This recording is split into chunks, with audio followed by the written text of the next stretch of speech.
యాదగిరి శేఖరరావు పట్టభద్రుల ఎమ్మెల్సీ సందర్భంగా ఆదిలాబాద్, కరీంనగర్, నిజామాబాద్, మెదక్ ఉమ్మడి జిల్లాల అభ్యర్థి, స్వతంత్ర అభ్యర్థి. ముఖ్యంగా గత 6 ఏళ్ల నుంచి 271 మండలాలు తిరిగినటువంటి నేపథ్యంలో ప్రజా సమస్యల పట్ల, ముఖ్యంగా పట్టభద్రుల సమస్యల పట్ల పూర్తి అవగాహన కలగడం జరిగింది.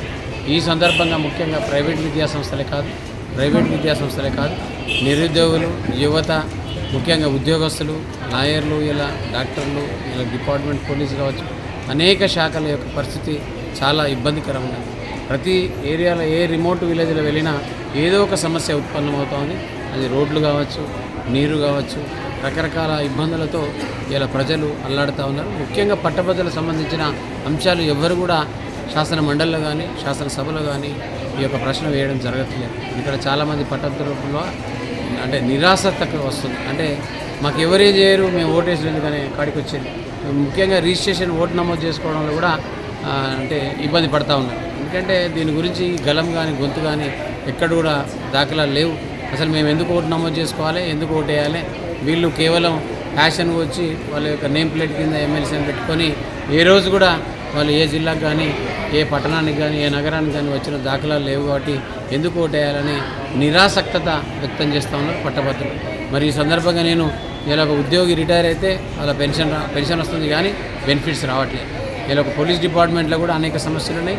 ముఖ్యంగా న్యాయవాదులకు కూడా సమస్యలు ఉన్నాయి. ముఖ్యంగా ప్రైవేట్ విద్యా సంస్థలో పనిచేసే వారికి కూడా ఒక సంరక్షణ చట్టం కావాలని టీచర్లు చాలామంది మేనేజ్మెంట్స్ అడుగుతూ ఉన్నారు. వాళ్ళకు ఒక హెల్త్ కార్డు కావాలని, హెల్త్ ఇన్సూరెన్స్ కావాలని. ఇలా ఒక న్యాయవాదికి ఉన్నది ఇన్సూరెన్స్ 5 లక్షలు, ఒక రైతుకు ఉన్నది 5 లక్షలు, ఇలా ఒక కార్మికుడికి ఉన్నది 7 లక్షలు. మరి మనం వీళ్ళందరినీ తయారు చేసేది మేమే కదా సార్, మరి మాకెందుకు లేదు ఈ చట్టం, ఈ యొక్క ఆలోచన విధానం ప్రభుత్వాలు ఎందుకు చేయట్లేదని గొంతు వేస్తూ ఉన్నాయి. ఇలా ముఖ్యంగా ఫీ రియంబర్స్మెంట్ బడుగు బలైన వారికి సంబంధించింది దాదాపు 8,000 కోట్లు పెండింగ్ ఉన్నది. ఇలా ప్రభుత్వ ఉద్యోగస్తుల రిటైర్మెంట్ అనేది ఈ కుబేర్లో 40,000 కోట్లు ఉన్నది. మార్చి నాటికి 10,000 మంది రిటైర్ అవుతూ ఉన్నారు. ముఖ్యంగా డిగ్రీ చదువుకునే పిల్లలకి ఒక 5 లక్షల కార్డు ఇస్తానని. మరి ఇవి ఏమైనా ఉద్యోగం, ప్రభుత్వ ఉద్యోగంలో చేసే వారికి కూడా ఇద్దరి మధ్యలో డిఫరెన్సెస్ ఉన్నాయి. అంటే ఒక ప్రభుత్వ ఉద్యోగి, టీచరు, వాళ్ళందరికీ కూడా పెన్షన్లో కానీ ఇలా 2004 అంటే ఓల్డ్ పెన్షన్ స్కీమ్ రావడం, అలాగే కాంప్రహెన్షన్ పెన్షన్ స్కీమ్ అని, ఇలా ఓల్డ్ పెన్షన్ స్కీమ్ అని, ఇవన్నీ కూడా ప్రజల లోపల ఒక వ్యతిరేక భావాన్ని ప్రకటించాయి ప్రభుత్వాలన్నీ కూడా. నిరుద్యోగులకు 3,000 ఇస్తున్నారు, అది కూడా లేదు.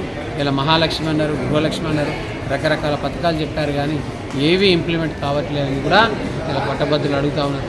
మరి ఇవన్నిటినీ ప్రశ్నై, గొంతుకై ఒక సేవకుడిగా ఇలా వేములవాడ రాజన్న సన్నిధిలో దాదాపు 1000 మంది ఉపాధ్యాయులను వేములవాడ పట్టణానికి సంబంధించిన స్కూళ్ళన్నీ కూడా పెట్టడం చాలా అదృష్టంగా భావిస్తూ ఒక సేవకుడిగా వస్తూ ఉన్నా.